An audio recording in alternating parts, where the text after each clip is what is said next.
Clinton joined by Special Envoy on Mideast Peace, George Mitchell.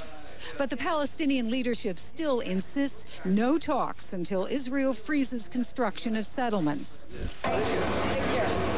Another plane trip, another stop in Jerusalem for a session with Israeli Prime Minister Benjamin Netanyahu. Another attempt to lower emotions on both sides over the UN's Goldstone report, which accused Israeli forces and Palestinian militants of human rights violations during the conflict in Gaza. Another try at bridging the gap on the issue of settlements. I want to see both sides begin as soon as possible in negotiations. We're eager to advance on both. We think that the place to resolve outstanding issues and differences of opinion is around the negotiating table. We think we should sit around that negotiating table right away. We're prepared to start peace talks immediately. I think what we should do on the path to peace is to simply get on it and get with it. In spite of what the U.S. admits has been a difficult period, a senior U.S. official says both sides continue to talk with the U.S. about how to relaunch negotiations. Neither side, he says, has at all shut the door. And there's another stop in the shuttle diplomacy. The secretary traveling on to Morocco to meet with Arab leaders in an effort to build regional support for the peace process.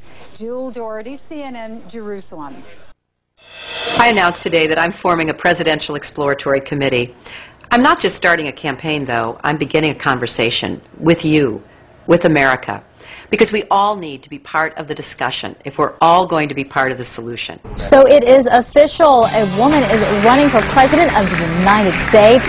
We're going on, we're going strong, and we're going all the way.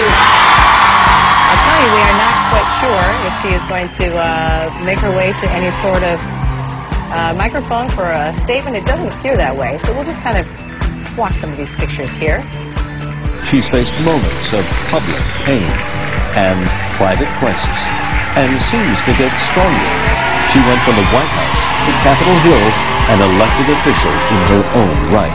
And whether you talk about the polls that have changed on the trust that actually this country now has for women to manage the hardest thing that's kept us out of the White House, and that is security. Over half the voters now trust women at the same level as men to really make good decisions on foreign policy, homeland security, and the economy.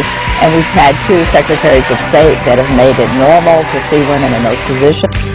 I want you to think outside the proverbial box.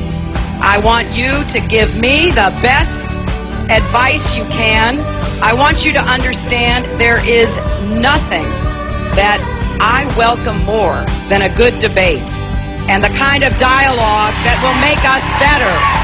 So I take this office with a real sense of joy and responsibility, commitment and collaboration.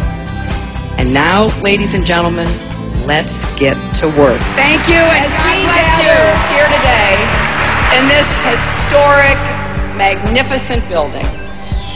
The 50th woman to leave this earth is orbiting overhead. If we can blast 50 women into space, we will someday launch a woman into the White House.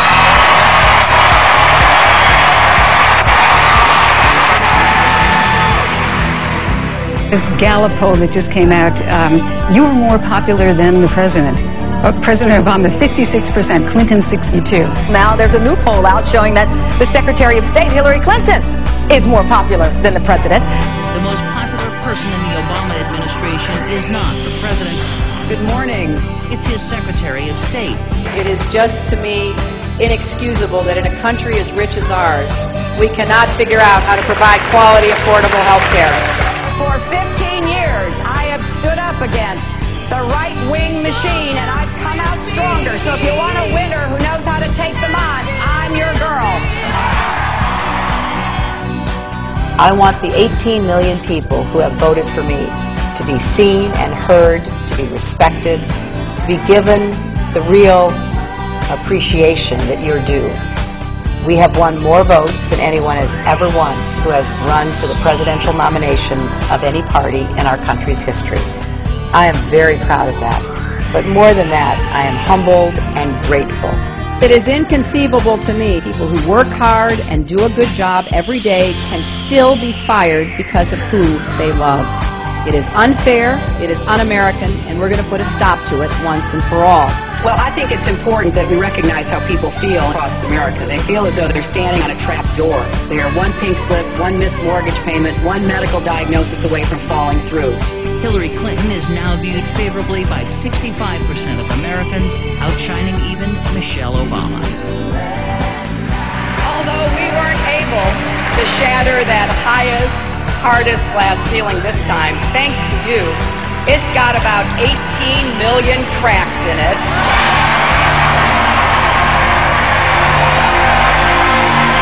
And the light is shining through like never before, filling us all with the hope and the sure knowledge that the path will be a little easier next time. It's not over until the lady in the pantsuit says it is.